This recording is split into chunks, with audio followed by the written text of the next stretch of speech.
In fact, I'm something of an honourable Stokey. The museums there are breathtaking. If you're a pottery person, Stoke-on-Trent is nirvana. So if you are heading to England for a holiday, put the potteries on your schedule. That's it from me here in the Victoria Hall in Stoke. In just a few moments' time, we'll be going inside the hall to my left, where we'll be hearing from the two candidates who would be the next Conservative leader and Britain's next Prime Minister from the beginning of September. Rishi Sunak, the former Chancellor, and the Foreign Secretary Liz Truss. Introduced by Sophie Raworth, this is the BBC's Our Next Prime Minister. Who will be our next Prime Minister? Liz Truss or Rishi Sunak? In just 6 weeks' time, one of them will be moving into number 10 Downing Street.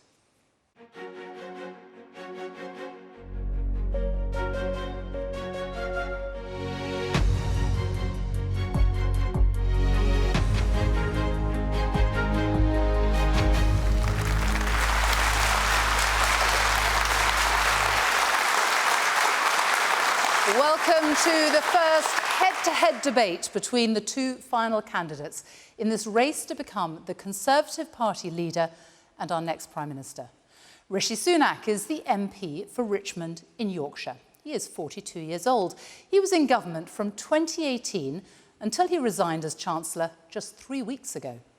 Liz Truss is the MP for South West Norfolk. She is 47 tomorrow. It's her birthday. She has served in government since 2012 and is the Foreign Secretary. These are the final two candidates chosen by Conservative MPs.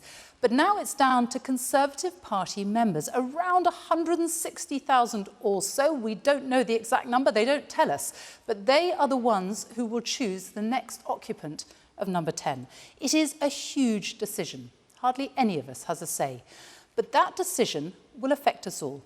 And that is why we've come here to Stoke-on-Trent in the West Midlands tonight. For decades, a Labour stronghold, one of those so-called red wall seats that turned blue, voting for the Conservatives under Boris Johnson at the last general election. Our audience here at Victoria Hall all voted for the Conservatives in 2019, some of them for the very first time. Will they do so again under a new leader? With me tonight as well, two of the BBC's experts, our political editor, Chris Mason, and our economics editor, Faisal Islam. They will be listening to the debate and probing the candidates' answers. Welcome as well to listeners on Radio 5 Live, also to people watching on iPlayer.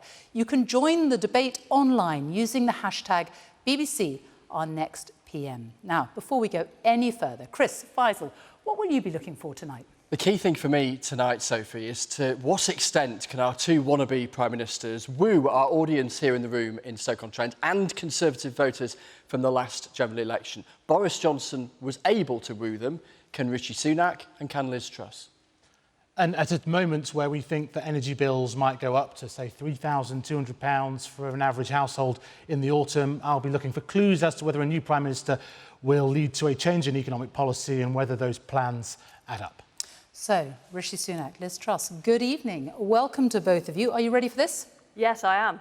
Yep, absolutely. So. Now, only one of you can be the next Prime Minister, and tonight we want to hear both of you debating the big issues with each other as you try to convince people why you will make the best leader of the United Kingdom. Now, we're going to start tonight with the issue that many of our audience say worries them the most, the cost of living, energy bills, fuel prices, food prices. So let's hear from some of them. Giles, you're a police officer.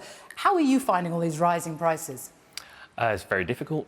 Just in the last 6 months alone, my home energy bills have tripled, and it's a concern. Charlotte, in the audience as well? Yeah, I'm really happy to say that I can see that the government have basically contributed towards universal credit and people on benefits, but I'm a single parent and I work full-time and I travel. And I'm struggling.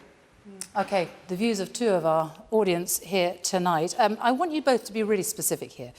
If you are Prime Minister in September, can people expect you to give them more help with their bills, with their rising costs? Rishi Sunak. Sophie, just before we start, could I just take a moment to pay tribute to David Trimble, who we just learned passed away before we came on air. He was a giant of unionism. He helped bring peace to Northern Ireland as an architect of the Good Friday Agreement, and he was a deserved winner of the Nobel Peace Prize, and I'm sure everyone's thoughts will be with his family tonight. Now, Giles, Charlotte, I know it's difficult, and part of the last few months as Chancellor, I spent all my time talking to people like you across the country, figuring out how we can help meet some of those rising bills. You may remember one of the last things I did as Chancellor was announce a significant amount of support to help people get through the autumn and the winter with those bills. And of course, as Prime Minister, I'd like to make sure that we always have the policies in place to support people like you who are working incredibly hard to provide for you and your families, and especially, Charlotte, for your child who you're parenting alone. That is difficult, and I appreciate that. Will there be any more help, though? So when we get in, we'll have to see what happens to energy bills. I think people have seen from me over the past couple of years that as the situation changes on the ground, I'm always going to respond to support people through it. But that's just about the short term. I think it's also worth us taking a moment to think, well, how do we solve this problem in the long term? And I think there's a couple of things we can do. The first is to help people with energy efficiency.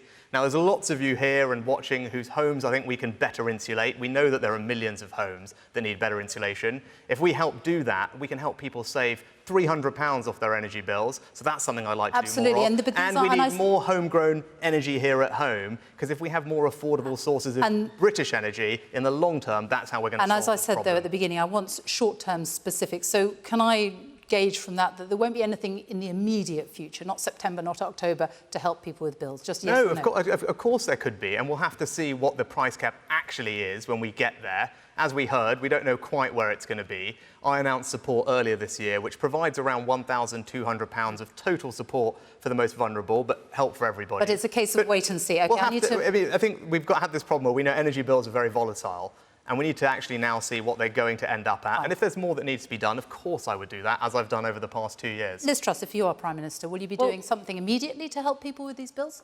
Well, first of all, I also want to pay tribute to David Trimble, who was a political giant and who helped secure peace in Northern Ireland. I would act immediately. I understand that people here, people around the country, are struggling with some of the worst cost of living problems that we've had for generations. It's hard to pay for fuel, it's hard to pay for food. I would reverse the increase in national insurance. We promised not to raise it in our manifesto in 2019. The people here who voted Conservative for the first time expect us to fulfil our promises. So I'd reverse that increase in national insurance.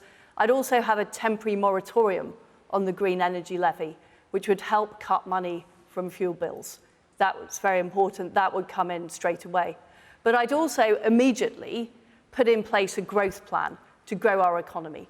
Because the way we are going to solve our issues as a country, the way we're going to pay back our debt is by growing the economy. That is very, very important. And we're going to come on to all that, absolutely. We need to take advantage of the post-Brexit growth opportunities, and I believe we can do that and we can make real progress. Fine. So you have come straight to the heart of the divide between the two of you. When is the right time to cut taxes? Is now the right time to cut taxes, Rishi Sunak?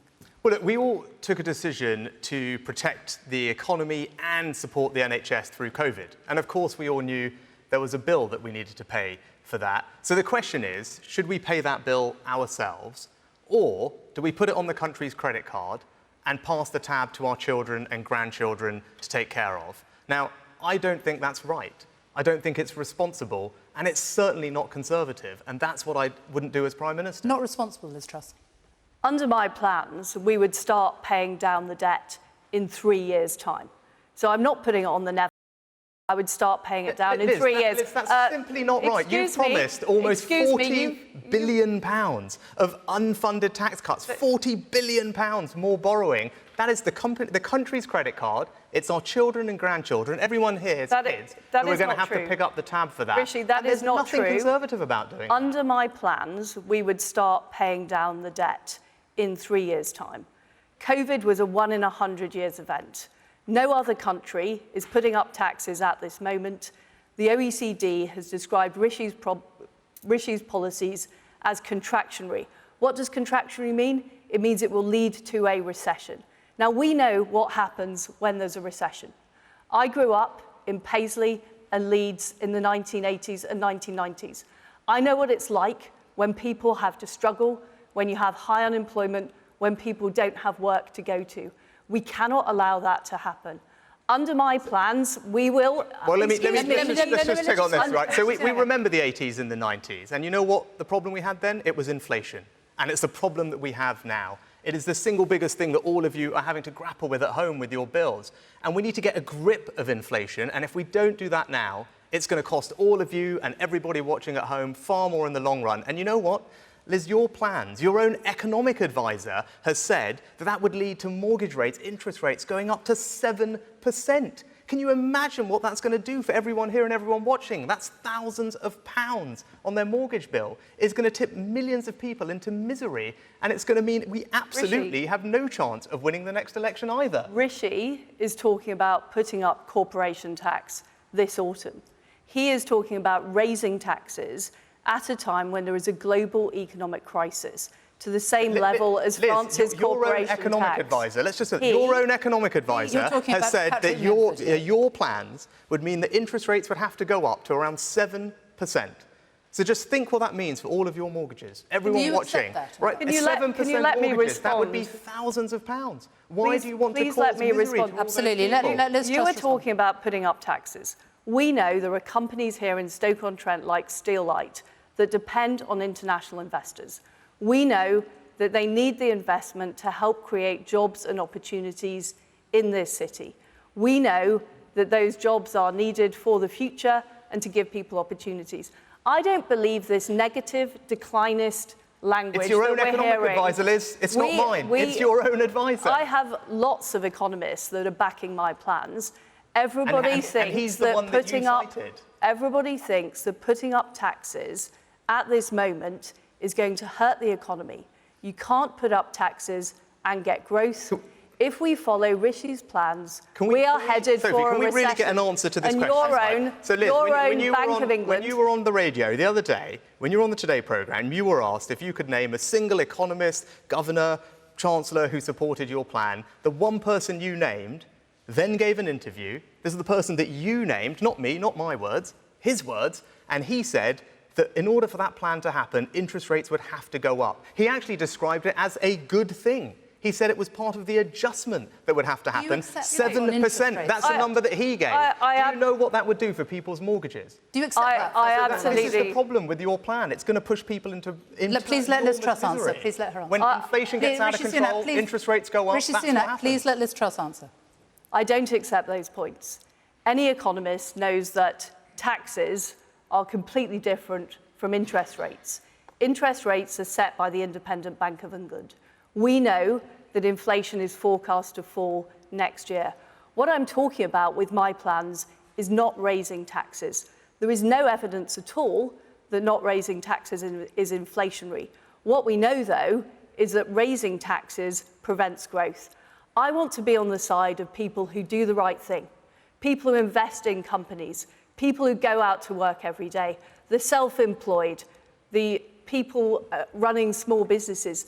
That is the people I'm on the side of. And the fact is... I think we still haven't got an answer to this question, right? So if we could just get an answer to this question. This Chancellor has raised taxes to the highest rate for 70 years. Right. And we're now predicted a recession. OK, I now want to bring in the figures. I want to bring in our experts. We have our economics editor here, Faisal Islam. We have our political editor here, Chris Mason, as well. It is the big divide, this issue of tax, Faisal.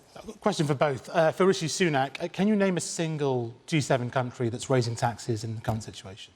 What I can ensure is that our borrowing and debt is falling, and our borrowing and debt is falling like other G7 countries, because we have decided to put a lot of money into the NHS, Faisal, because it's everyone here's #1 public service priority, and unlike other G7 countries, we fund our NHS through taxation. And if we want to get the backlogs down, if we want to support all the NHS workers that I'm sure are in the audience tonight, I thought it was the right and responsible thing to do to get the funding into the NHS. So that's what I did. But because I also think it's not moral. It's not moral to ask our children to pick up the tab for the bills that we're not prepared to pay. It's not a Conservative thing to do, because if we're not for sound money, what is the point in the Conservative Party? It's the most conservative of conservative values, and that's what I stand for. Can I answer Faisal's question? The answer is that countries like the US, Canada, and Japan all have higher levels of debt than the UK, but they are not following the policies that will lead to a recession. We are an outlier. Everybody understands that COVID is a 1 in 100-year event, and trying to pay it back straight away so quickly that we actually damage our economy, that we end up causing a recession, that we end up in people being out of work, and that hard-working taxpayers who do the right thing have seen their taxes rise, despite the fact that we promised in our manifesto not to do it. Hang on, Faisal. I think that is what is wrong. You just mentioned 3 countries. Do you know what mortgage rates are in the US at the moment? Do you want to use them as an example? Their mortgage rates are almost 50% higher than mortgage rates in this country because they're borrowing so much. I'm sorry, this Canada. is scaremongering. Canada actually this is Project Fear.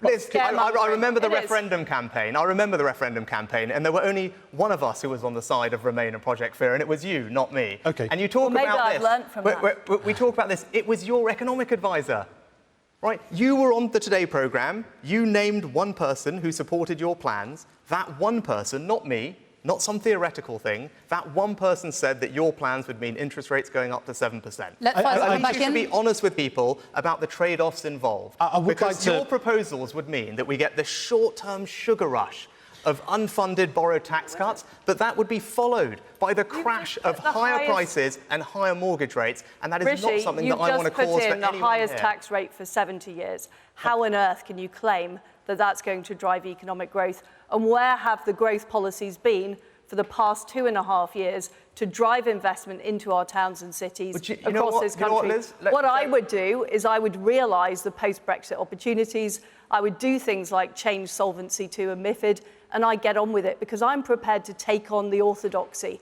The reality here is this is the same line that we heard from Gordon Brown when he was in the Treasury, the same line being repeated. Well, I must clarify one thing. I must clarify one thing. Really important. Hang on. You talk about the same line. Liz, let me just read something to you. Let fiscal responsibility slide and allow the deficit to balloon. We've been there before. It leads to boom and bust. This would lead straight to penury. Not my words, not Gordon Brown's words, your words. And you know what? You were right then. And you're wrong now. It's the right Conservative logic for how to manage the economy. I did say that, you said and under my plan, that's their answer. Under my plan, Sophie, we would start paying the debt down in 3 years. But what I am not advocating is raising taxes at this vital time when we're trying to attract investment into fantastic places like Stoke-on-Trent. It would be a disaster. It makes us internationally uncompetitive. We will see a recession. That's already predicted. I am going to let Faisal Islam. I must clarify one part of your policy programme, Liz Truss, which is you say you're going to stretch the debt out, the COVID debt, which is, I think, about £300 to £400 billion over, I don't know, 50 or 100 years. But do you know what long-term interest rates are right now? They're higher for longer-term debt. So I don't see how this funds any tax cuts. It's going to require tax rises because it costs money. Let's be clear, Faisal. There is already headroom of approximately 30 billion in the budget. We are still able to start paying debt down after 3 years. That is what I am proposing. But on your stretching the COVID debts, I don't understand how it saves any money. I would obviously make sure, and my Chancellor would make sure, that we optimise the way we are taking out those debts. The point I'm making is I'm illustrating the fact that when you have a major world event, a major economic shock, trying to pay back the debt as quickly as possible is not the right thing to do economically. We didn't do that after the Second World War. We shouldn't do that now. And crashing the economy in order to pay a debt back quicker is a massive mistake. And what I know is that mistake won't just be felt by people living in London, it will be felt by people in towns and cities right across the United Kingdom, and it will be felt here in Stoke-on-Trent. And I don't want people to suffer that. The mistake that we will make is at a time when inflation is already high. Everyone's already feeling it in their bills. Interest rates are already on the rise. So into that situation, does anyone think that the sensible thing to do is go on a massive borrowing spree worth tens of billions of pounds and fuel inflation even further. Okay, Chris If we do that, all it's going to mean is inflation stays here for Mason, longer and interest rates are going to go up. That's Mason, what your own economic advisor said. Can I just ask Chris Mason to interject first of all, please? Yeah, a question to each of you, examining your current record and your plans. Rishi Sunak first. Could you ever credibly go into a general election promising tax cuts and expect the electorate to believe you, given how often they've gone up when you were Chancellor? Yes, because I was also the Chancellor during COVID. And I think everyone in this audience and everyone watching will recognise that that was a very exceptional event that required an exceptional response. And I think everyone will want to know that we get the backlogs down and we support the NHS to recover strongly, which is why I had to do some difficult things. Were they easy for me? Of course they weren't easy for me. I'm not in this to do the politically convenient thing, the thing that makes my life easier. You can tell that from this leadership campaign. But actually, being Prime Minister is about being honest with all of you, explaining the real trade-offs that we have to do, the responsible way to deal with things, making sure that we protect the inheritance for our kids and our grandkids. And even if that's not easy, that's the kind of leadership you'll get from me as Prime Minister. But on tax cuts, I am going to deliver tax cuts, actually. We're going to deliver tax cuts for business investment, because that's how you drive growth and productivity in places like Stoke. That's what the businesses here tell me they want. But we're also going to deliver tax cuts in this Parliament for working people. An income tax cut for the first time in 16 years in my plans, already paid for, because I believe as a Conservative that hard work should always pay. And that's what I will do, and I will go further as well when the time is right. And Liz Truss, on your idea of changing the economic orthodoxy, you have talked about this for many years. In fact, you co-wrote a book the best part of 10 years ago that set out some of these arguments. In that book, though, you and your fellow authors talked about, well, our audience here in the room tonight and at home watching and listening as amongst the worst idlers in the world. We work among the lowest hours, we retire early, our productivity is poor. Is that what you're saying to the people who you aspire to vote for? That's not what I'm saying. And I use the book you wrote. Every author wrote a different chapter, and I wrote the chapter on education. That particular chapter was written by Dominic Raab, who's actually supporting Rishi's campaign. Just to be absolutely clear, but what Britannia Unchained was about, it was about a belief that Britain could have a better future, and that we didn't just need to simply accept the orthodoxy, the way things have always been done, the bean counting of saying, you know, we have to just accept that nothing will ever change. I believe we can do things differently. I want to change our regulations. I want to get those EU regulations off the statute books. That's something that the Treasury has resisted. What, Liz? You talk about bean counting. You talk about bean counting as if it's somehow not a Conservative thing to do, to make sure that we pay for the things that we spend money on. You know what? My mum was a local chemist. She owned the local chemist in Southampton, where I grew up, and I worked in her shop. And actually, I spent my weekends, my evenings, my holidays actually doing her books, as well as delivering medicines out to her patients. So I sat there and made sure that it did add up, that she could make payroll at the end of every month to pay for the people who worked for her, that we could run a business that was going to employ people sustainably. That is really important, and actually I think it's an incredibly Conservative thing to believe in. Now, but you talk about growth. You talk about growth. Now look, I've spent my career before politics in business, not just here but around the world. And if you want to drive growth in the 21st century economy, it's about so much more than tax. It's about bringing the change we need to make sure that our children are equipped for the digital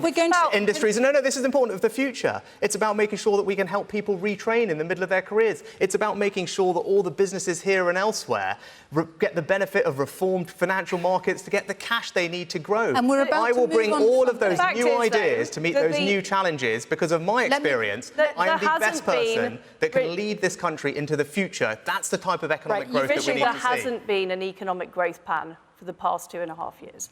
We haven't done the things like Solvency II, MiFID, that would have unlocked investment into our country. Can anyone put their hands up? Does anyone know what Solvency II means? I want to turbocharge that. Rishi, it's about enabling investment into towns like Stoke-on-Trent. That's what it is about. We're about to talk about that.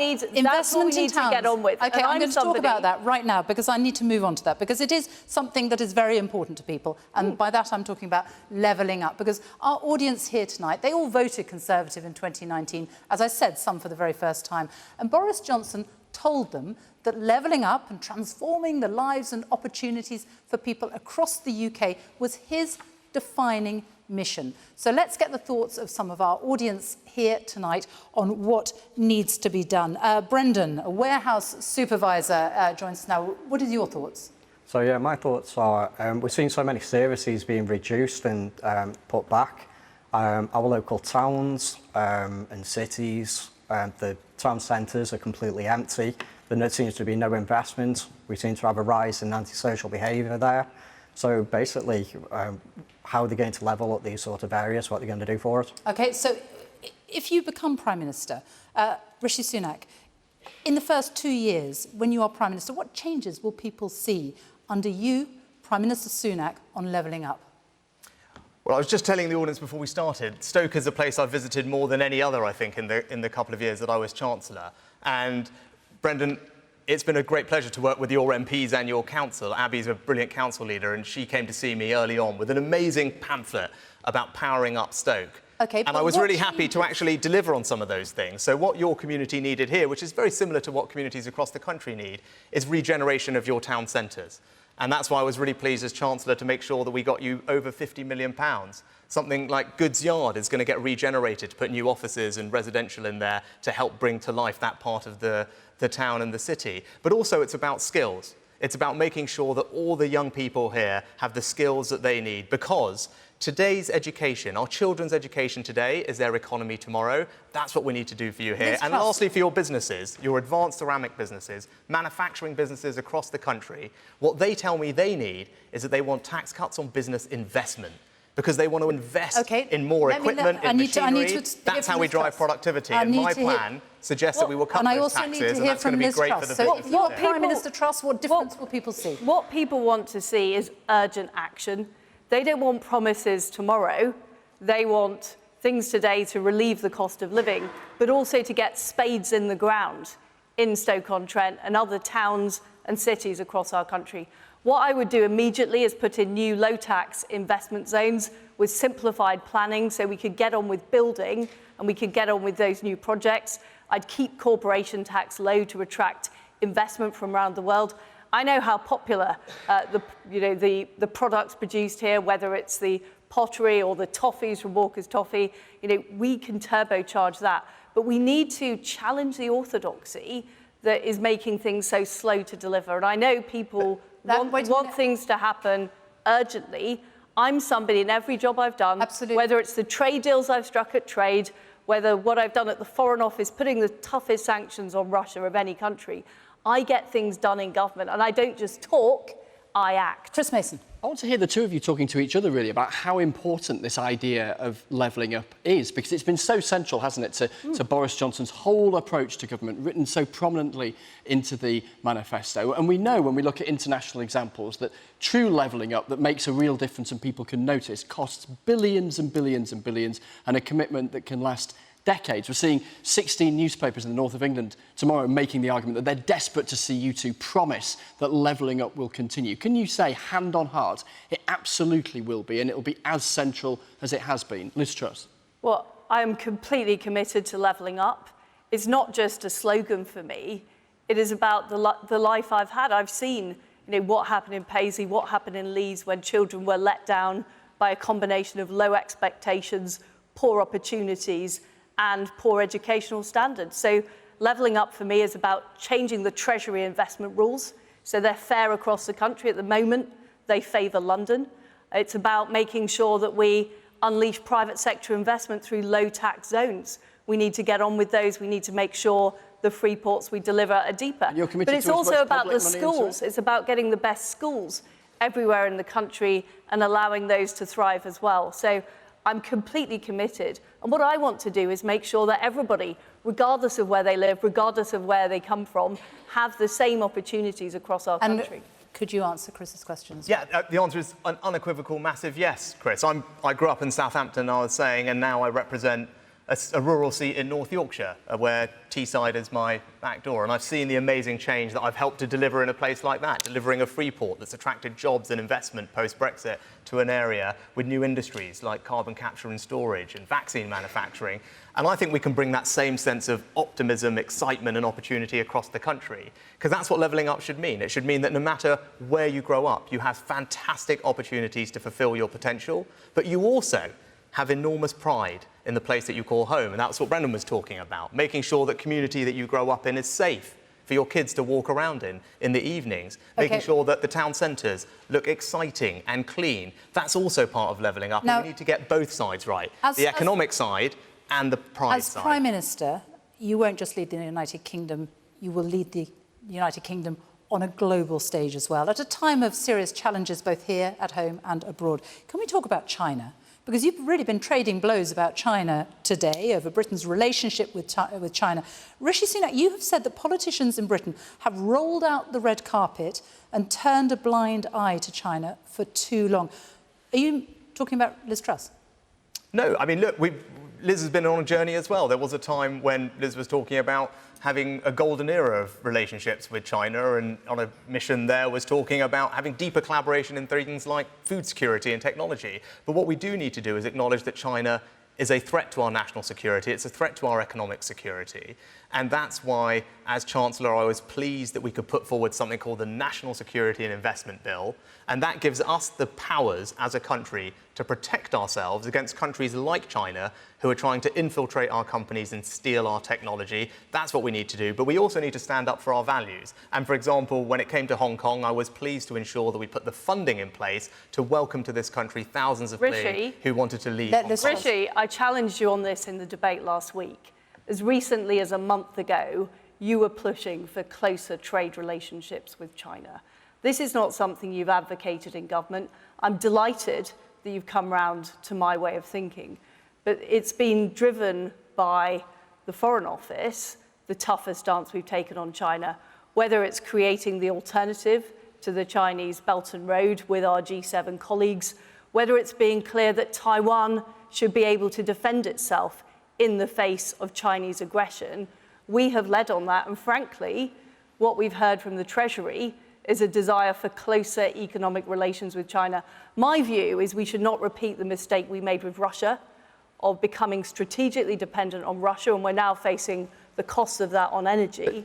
We can't be strategically dependent on China. Let Rishi Sunak answer that. Liz, you said not that long ago that our relations with China were entering a golden era. Those I were think your that was words. almost a decade ago. I said that, Rishi. It was just a few years ago. You went on a trip there and you wanted to deepen collaboration in areas like food security and technology. Now, look, it's right that as threats change, we all need to evolve policy for that. But look, I agree with actually the head of MI5, who recently addressed this issue and made it plainly clear that, of course, we need to protect our values, stand up for our values, protect our country against threats. But that's not incompatible with engaging with countries around the world when it's in our interest to do so. I need to bring Faisal Islam that we on can it. protect ourselves in the process. That's what the head of MI5 said, and I agree with him. So obviously you both know China's going to be, or might be, the world's biggest economy in the next decade. Are you willing to, the rhetoric is tough, but you're willing to actually damage our trade relations with our #1 import partner, our #6 export partner, and something tangible? Okay, a Chinese-owned company owns a big social media company that has connections into millions of teenagers. Are you going to crack down on TikTok, like some of your MPs have said you should? We absolutely should be cracking down on those types of companies. And we should be limiting the amount of technology exports we do to authoritarian regimes.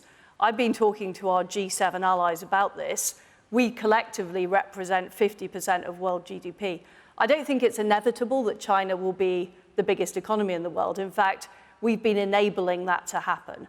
But I'm very clear, after the appalling abuses in Xinjiang, after the terrible actions on Hong Kong, and the most recent outrage, which is China working with Russia and essentially backing them in the appalling war in Ukraine, we have to take a tougher stance.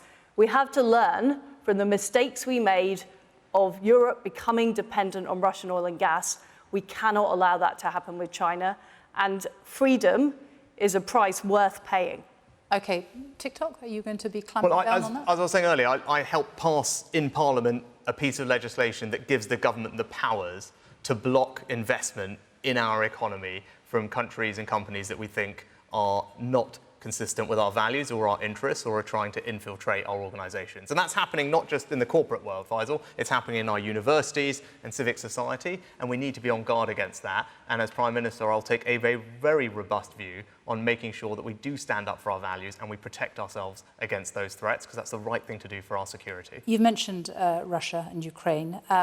the war there. I'm interested in how far you would be prepared to go on that issue. There are decisions that you as Prime Minister would have to take and you'd be responsible for making. Would you deploy, for example, the Royal Navy to the Black Sea in order to protect the vital grain supplies that are now coming out of Ukraine? We have led the free world in our response on Russia-Ukraine. And I'm proud of that because we're not just defending freedom and democracy in Ukraine, we're defending it across Europe. And I remember seeing in the 1980s the Iron Curtain being rolled back, people gaining their freedom for the first time, and it is a terrible prospect that is under threat. And I'm asking about decisions you have to make in the future here. So would you be prepared in this war with Russia and Ukraine, would you be prepared to deploy the Royal Navy to the Black Sea to protect those grain supplies that were needed? I am not prepared for the United Kingdom to become directly involved in the conflict. We have done as much as we can. We were the first European country to send weapons to Ukraine. We've put the toughest possible sanctions on Russia. We're actually helping with areas like maritime insurance on helping get that grain out of Odessa, and an agreement has been reached.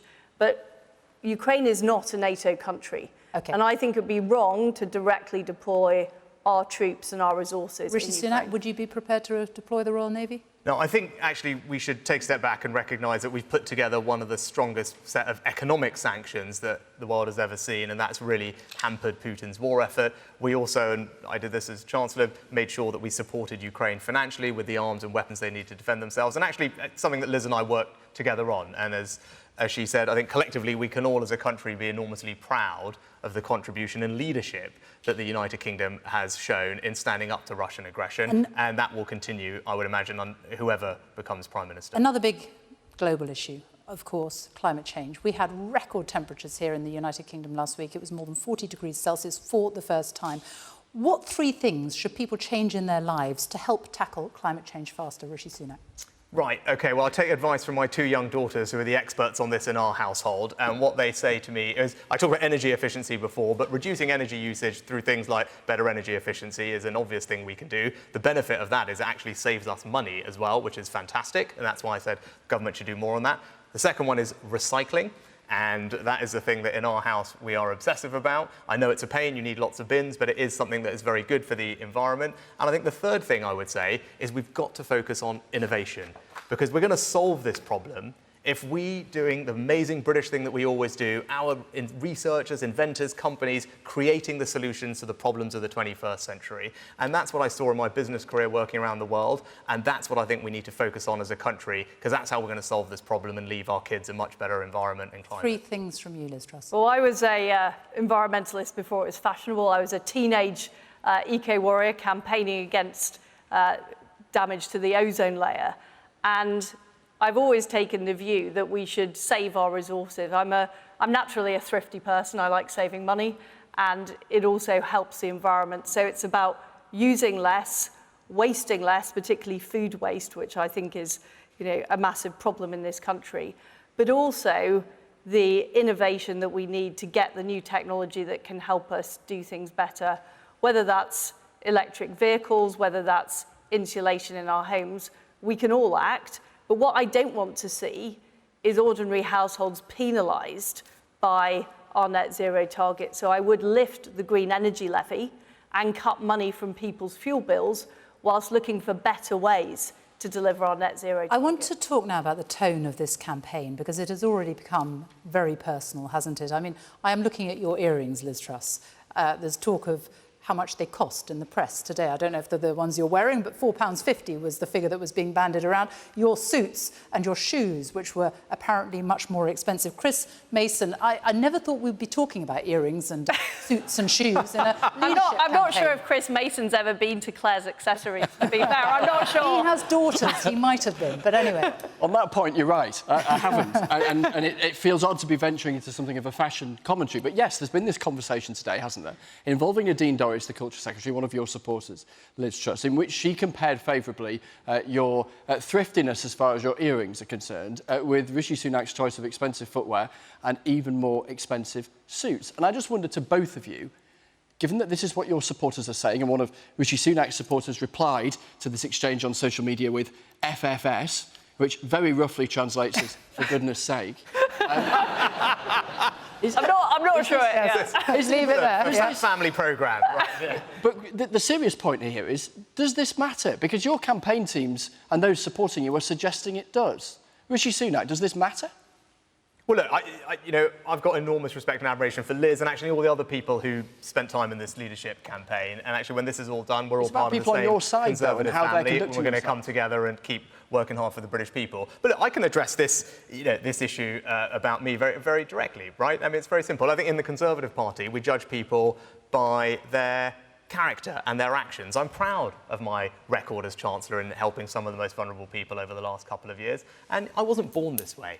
Right? My family emigrated here 60 years ago. I told you about my mum. She ran the local chemist in Southampton. That's where I grew up working, in the shop, delivering medicines. I worked as a waiter at the Indian restaurant down the road. And I'm standing here because of the hard work, the sacrifice and love of my parents and the opportunities they provided for me.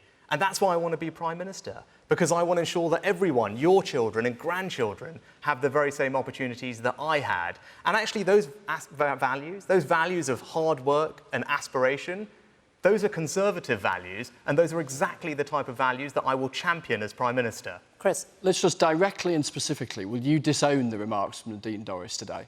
Well, I have to confess, Chris, that since this campaign started, I've deleted Twitter from my phone. Well, we've just told you what she said. I am not. Well, look, I don't have any issue with how expensive anybody else's clothes are. And actually, I think Rishi is a very finely dressed person, and I'm a great admirer of his dress sense. So that is not something that I would, and I don't know how she knows where I got my earrings, to be perfectly frank about it. I'm campaigning in this leadership election in a positive way about my experience and what the value that brings. The point is, a very prominent supporter of yours is making very specific suggestions about the choice of clothing of your rival. And I'm asking you specifically whether you disown that. I'm not going to give Rishi fashion advice. I mean, I've said he's a very well-dressed man. I'm not going to give him fashion advice. And I don't think, this is really the key issue in the campaign, frankly. We've had a really serious discussion about the importance of growing the economy and what will help achieve that. That's what people in Stoke-on-Trent want to hear about. They don't want to hear about Rishi and my fashion choices. Maybe I'm wrong. Maybe the people in the audience do. I don't know.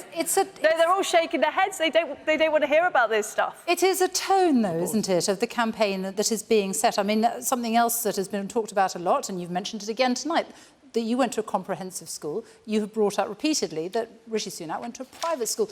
Does that matter? Are you trying to say that as a Prime Minister you will be a better Prime Minister because you went to a comprehensive school? I'm just saying that having been to a comprehensive school and seen the way many of my fellow children were let down by the school, and there were some brilliant teachers in the school, but there was also some pretty patchy education, and by the lack of opportunities locally, and the low expectations of what some children could achieve. That's what motivated me to go into politics. But you keep comparing it to Rishi Sunak in private school. Yeah, let me, because Liz, you have brought that up. Well, hang on, Liz, you brought it up before as well. So let me just address it. Look, my parents were part of an immigrant family that came here. They didn't start with very much, but they worked day and night, saved and sacrificed to provide a better future for their 3 children. And I am nothing but enormously grateful for everything that they did for me. And I'm certainly not going to apologise for the fact that they worked hard and they aspire to do that for their kids. And in fact, as I said before, those values, those Conservative values about hard work and aspiration and building a better future for your children, that's why I want to be Prime Minister. That's why I want to do for other people. And that's the values that we should champion in this country. Let me be clear that Winchester is a very, very good school. And I would love people from right across the country to have the opportunity to go to a school like that. The issue was, when we had the debate last week, is I was being questioned about why I thought what I did in the past. So I was explaining my upbringing, the fact that I was brought up in a left-wing household, the fact that I did go to a comprehensive school, and how that shaped my views of where I am today. That was why I was giving that explanation. OK, I want to talk about Boris Johnson. We haven't spoken about Boris Johnson tonight. Rishi Sunak, what do you say to Conservative Party voters who perhaps voted Conservative at the last general election because they wanted Boris Johnson as Prime Minister? What do you say to them, people who now see you as the man who brought him down? Well, it was an easy decision. It was a difficult decision. I've explained my reasons for it at the time. But it was a decision I made on principle. And that's what you should know about me, that I'm always going to act on principle. And actually, several years ago, when I was told that if I supported Brexit, it would be the end of my career, I went on and did it anyway, because I did it out of conviction, because I believed it would be the right thing for this country. And as Prime Minister, that's what I'll do for all of you. I will always act on principle. I just want to pick that up with Liz Truss. You're sort of apologetic about the previous support for the Remain campaign. But you were central to the most egregious example of what Leave campaigners refer to as Project Fear, that it would cost £4,300 per household. Now, I want to know, I know you think that's probably an error, but do you think that that was a forecast mistake, or was it sort of knowingly misleading, or do you think it might be right? Well, that's where I lost trust in Treasury forecasts, and this is the point I'm making. Those forecasts did not come true. Those predictions of doom did not come true. So that's why I don't You were the one propagating them. That's why I don't... Well, I've learnt from that.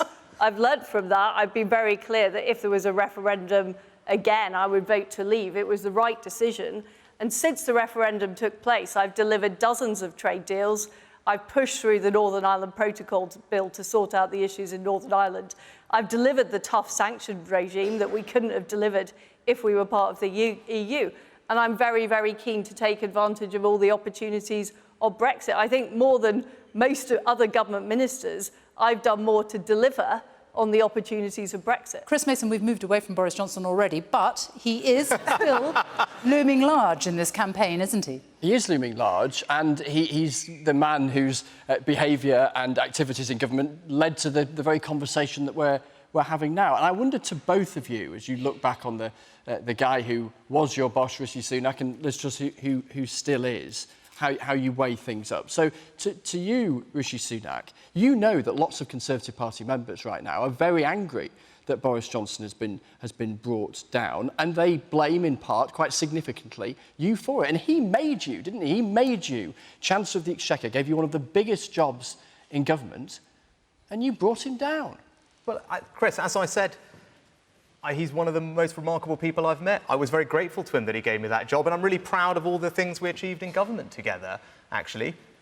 Getting the Brexit gridlock paralysis that we all remember, getting that broken, winning that election victory, helping get the country through COVID, standing up to Ukraine. Those are all things I was proud to serve under his leadership and achieve. But it got to a point where, for me, personally, and these things are personal decisions, and Liz made a different decision to me on this, but that's totally understandable, enough was enough.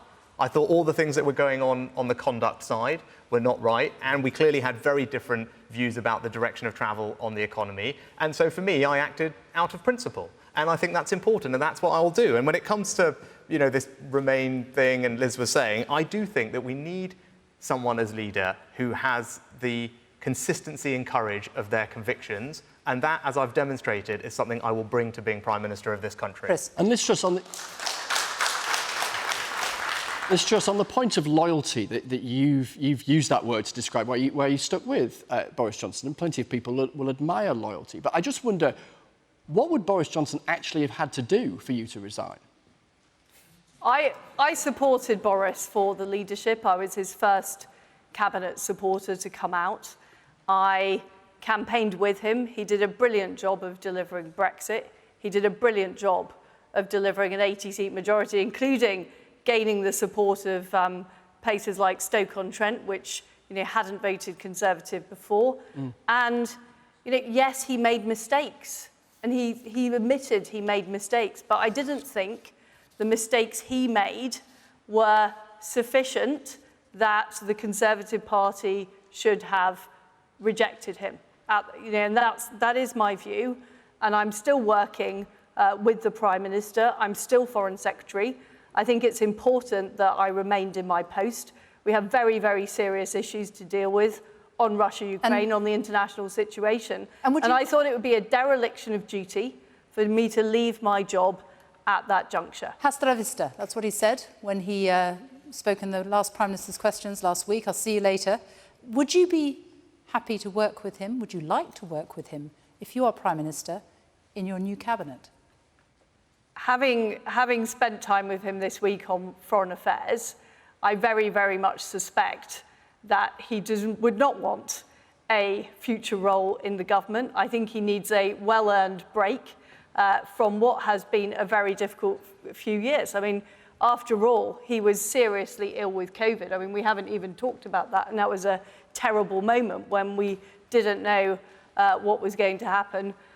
He has faced real challenges that no leader would have expected to face, the appalling war in Ukraine. So I simply don't think that is really an option. Chris, it's not clear really what Boris Johnson is going to do next, is it?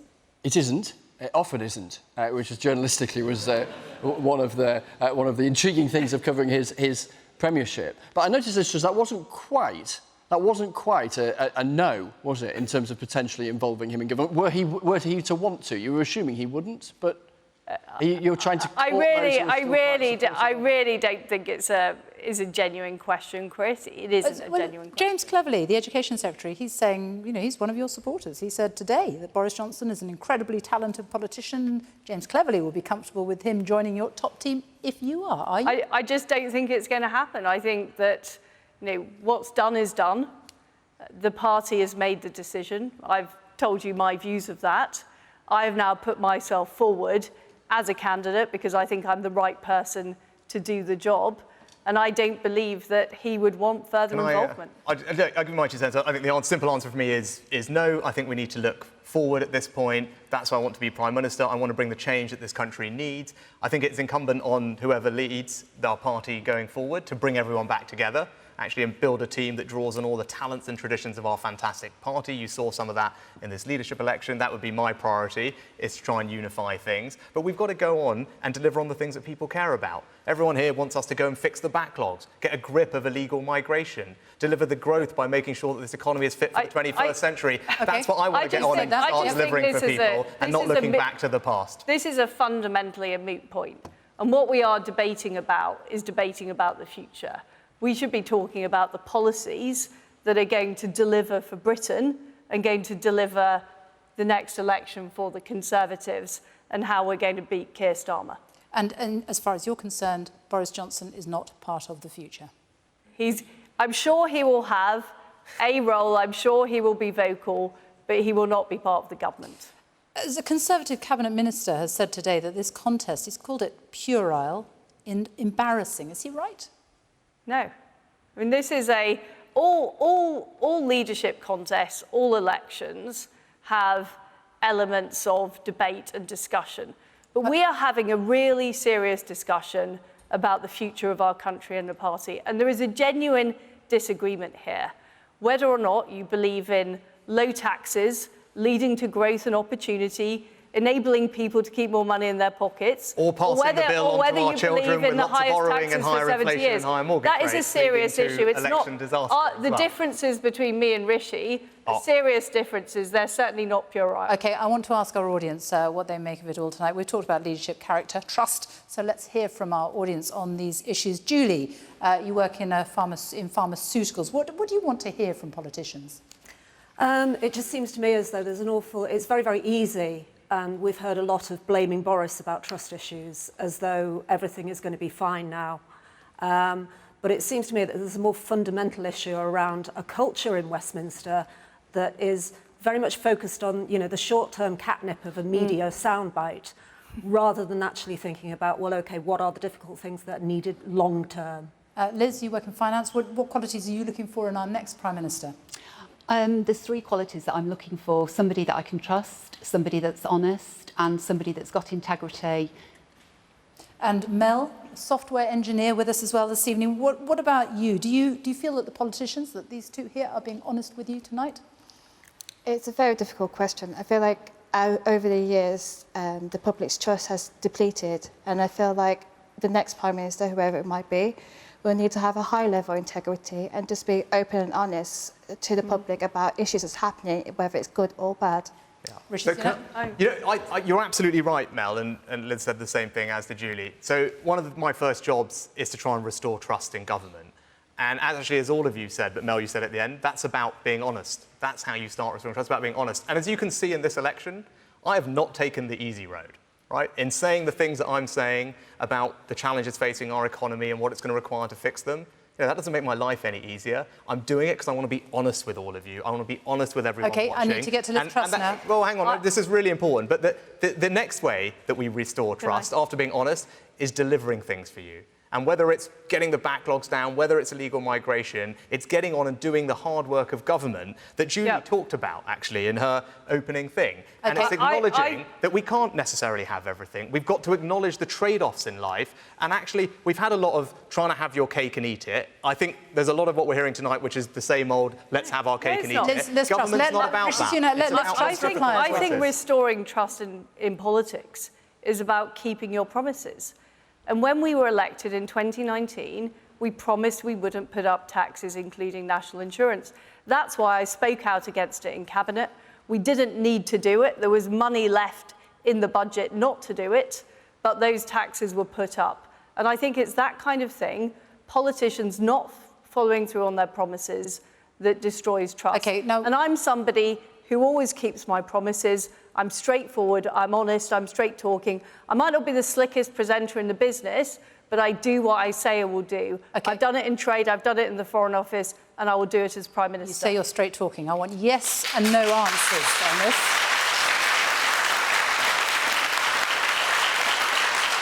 We have a few quick-fire questions, yes or no, quite simple, because we're running out of time. First of all, those huge queues that we have seen over the weekend in Dover, in Folkestone. Is Brexit to blame for those queues? Yes or no? No. Categorical.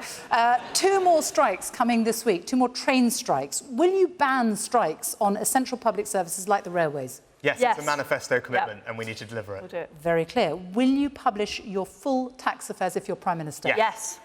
You're making this easy. As Prime Minister, what marks would you give Boris Johnson out of 10, Liz Truss? 7. 7. Rishi Sunak? You know what? My views are clear. When he was great, and it got to a point where we need to move forward. And what does that mean? 5 out of 10? Well, actually, in delivering a solution to Brexit and winning an election, that's a 10 out of 10, right? You've got to give the guy credit for that. No one else could probably have done that. Right?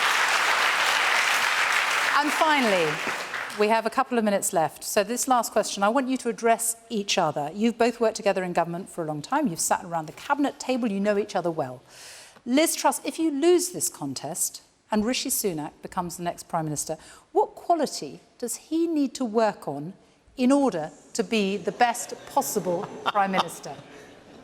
What quality? Well, Rishi, it's been fantastic working with you. We've always got on well, and I think we've shared a belief in Britain. I've already said that you're a sharp dresser, so that's not something you need to work on. But the thing I think you should work on, and I want to work on this with you, and if I win, I would love you to be part of my team, is taking more risks and being bolder, because I think that's what we need to do as a country. Okay, and we cannot just have more business as usual. We're running out of time. Rishi Sunak, what quality would Liz Truss need to work on if she were to become Prime Minister? You know, we had this in another debate, and I'm not going to do it again because I have enormous respect and admiration for Liz, and she deserves huge credit for being a big part of standing up to Russia over the last 6 months. She's worked with me, with foreign ministers across the world to ensure we had a very robust response to that. I saw her at her best doing that, and there is far more that unites us than that we disagree on. And as I said, we're all part of the same team, we're the same family, and we're going to come together and work hard for all of you. And would you work together in government? Of course I would. Okay.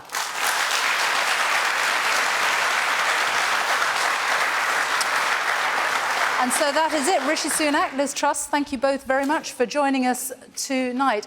That brings us to the end of our debate this evening. There is, of course, a very long summer ahead for Rishi Sunak and Liz Truss as they try to convince Conservative Party members across the country to vote for them. We will know who our next Prime Minister will be on Monday, September the 5th. Thank you to our audience here tonight for joining us here in Stoke-on-Trent, you can continue listening to the coverage on Radio 5 Live, and you can follow Reaction on bbc.co.uk/news. But from all of us here in Stoke-on-Trent, good night.